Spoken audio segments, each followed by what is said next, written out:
Bible ధ్యానంలో ఇప్పుడు జకర్యా గ్రంథము 10వ అధ్యాయము చదువుకుందాము.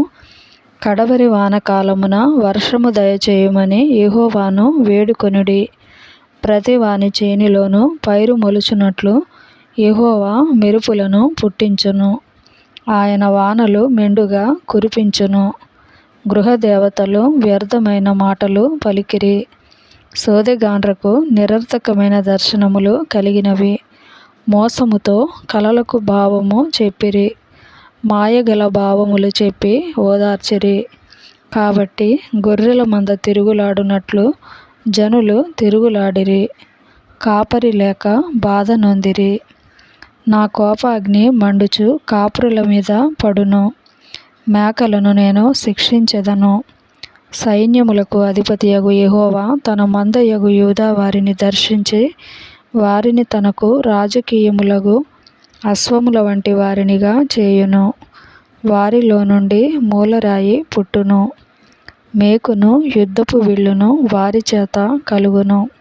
బాధించువాడు వారిలో నుండి బయలుదేరును. వారు యుద్ధము చేయుచు వీధుల బురదలో శత్రువులను త్రొక్కు పరాక్రమశాలుర వలె ఉందురు. యెహోవా వారికి తోడయుండును గనుక వారు యుద్ధము చేయగా గుర్రములను ఎక్కువారు సిగ్గునొందుదురు. నేను యూదా వారిని బలశాలురగా చేసెదను. యోసేపు సంతతి వారికి రక్షణ కలుగజేసి వారికి నివాస స్థలము ఇచ్చెదను. నేను వారి ఎడల జాలిపడుదును. నేను వారి దేవుడనైన యెహోవాను. నేను వారి మనవి ఆలకింపగా నేను వారిని విడిచిపెట్టిన సంగతి వారు మరచిపోవుదురు. ఎఫ్రాయిము వారు బలాఢ్యుల వంటి వారగుదురు.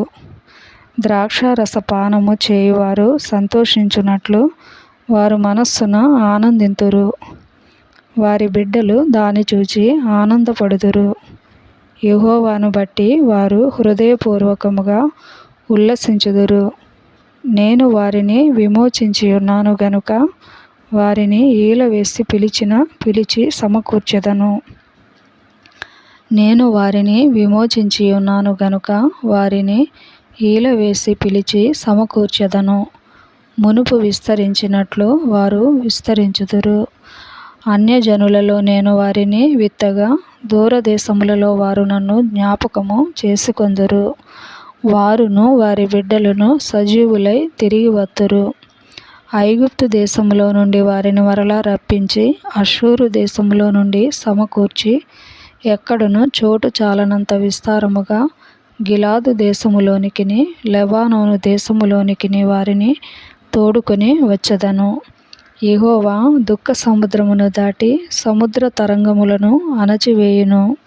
నైలు నది యొక్క లోతైన స్థలములను ఆయన ఎండజేయును. అష్షూరీయుల అతిశయాస్పదము కొట్టివేయబడును. ఐగుప్తీయులు రాజదండమును పోగొట్టుకొందురు. నేను వారిని యెహోవా యందు బలశాలురిగా చేయుదును. ఆయన నామము స్మరించుచు వారు వ్యవహరింతురు. ఇదే యెహోవా వాక్కు.